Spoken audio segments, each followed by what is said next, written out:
আমার তো ওনাকে ছোট থেকেই অনেক মানে আমি আমি যখন ছোট যখন আমি মাত্র কাজ করতে এসেছি আমি ওনার সাথে একটা ফটোশ্যুট করেছিলাম। তো উনি এত গুড লুকিং সামনাসামনি উনি দেখতে, তো আমি ওনাকে বলেছিলাম যে আপনি আপনি অনেক সুন্দর। তো একটা সময় আমার কখনো ওনার মুভি দেখা হতো না, বাট আমি ব্যাক টু ব্যাক আমি 3বার ওনার মুভি দেখেছি এই রিসেন্ট।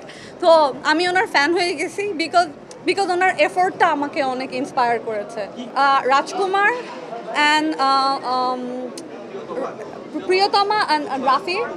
হ্যাঁ, yes, Toofan definitely, but also Rajkumar, because ওইটাতে দেখে মনে হয়েছে যে সে অনেক অনেক হার্ড ওয়ার্ক করেছে, মানে ওটা দেখেই বুঝে।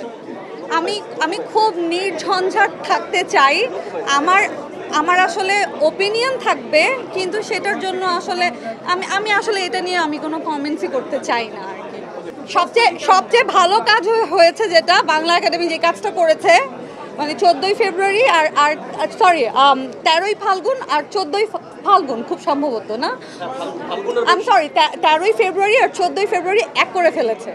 তো এখন হচ্ছে অপশন ইজ ইয়ার্স, আপনি কোনটা সেলিব্রেট করতে চান? ও আল্লাহ, তাহলে তো আস্তাগফিরুল্লাহ। ভালোবাসার সঙ্গে হচ্ছে অবশ্যই একটা মানুষকে, মানে যেই মানুষটাকে আমি ভালোবাসি। এখান থেকে কোনো কোশ্চেন কেন আসতেছে না বলেন তো? আচ্ছা, তো আমার মনে হয় যে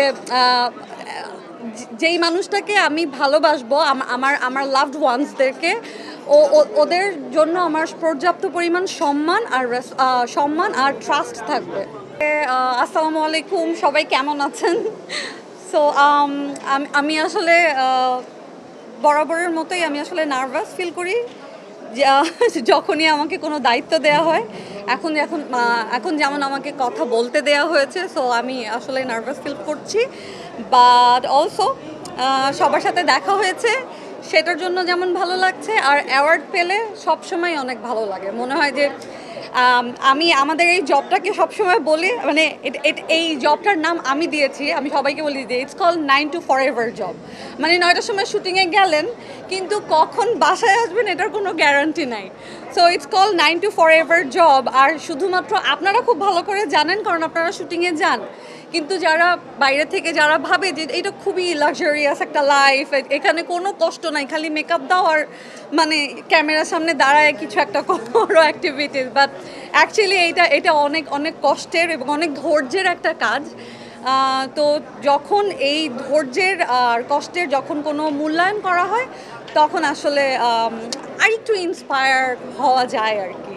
সো এই তো, আমি আপাতত কাজ নিয়ে ব্যস্ত বলতে, যেহেতু আমি কিছু দিন হয়েছে এসেছি, প্রিপারেশন নিচ্ছি, ভালো কাজ করার আগ্রহ আছে, অপেক্ষায় আছি। আর অ্যাট দ্য সেম টাইম আমি এখন মানে আমার এখন 2টা প্রফেশন। আমি অবভিয়াসলি আমার first passion, first love is my acting, and also যে কোনো ক্রিয়েটিভ কিছুই আমার পছন্দ। So I am a makeup artist right now. তো এখন হচ্ছে আমি সারাক্ষণ হচ্ছে মানে যে কোনো মানুষকে অবজার্ভ করতে থাকি, মানে যে কোনো মানুষকে দেখলে ওর সাথে কথা বলার টাইমে ওর স্কিন দেখতে থাকি, ওকে কেমন কোন শেডটা ওর জন্য পারফেক্ট, এরকম কিছু একটা আমার সারাক্ষণ মাথার মধ্যে ঘুরতে থাকে।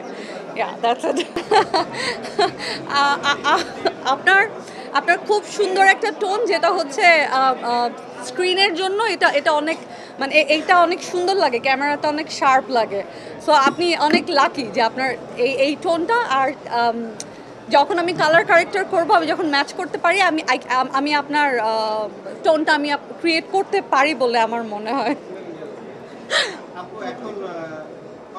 ওকে, আমি ইউএসএ থেকে একটা এনওয়াইসি মেকআপ স্কুল নামে একটা স্কুল থেকে আমি একটা ব্রাইডাল কোর্স করেছি একটা। অনেস্টলি আমার ধারণা আমাকে বড় পর্দা লাক ফেভার করে না। মানে যখন ব্যাটে বলে মিলে যায়, তারপরে কেন যেন আর কাজটা হয় না, মানে এই করতে করতে আমার হোল লাইফটা গেছে। তা এখন আর আমি কোনো কিছু বলি না যে ও করব, যদি আমার ভাগ্যে থাকে বা যদি এরকম কোনো কিছু হয়, তখনকারটা আসলে তখনই বলবো, মানে শুরুতেই কোনো কিছু বলতে চাই না আর কি।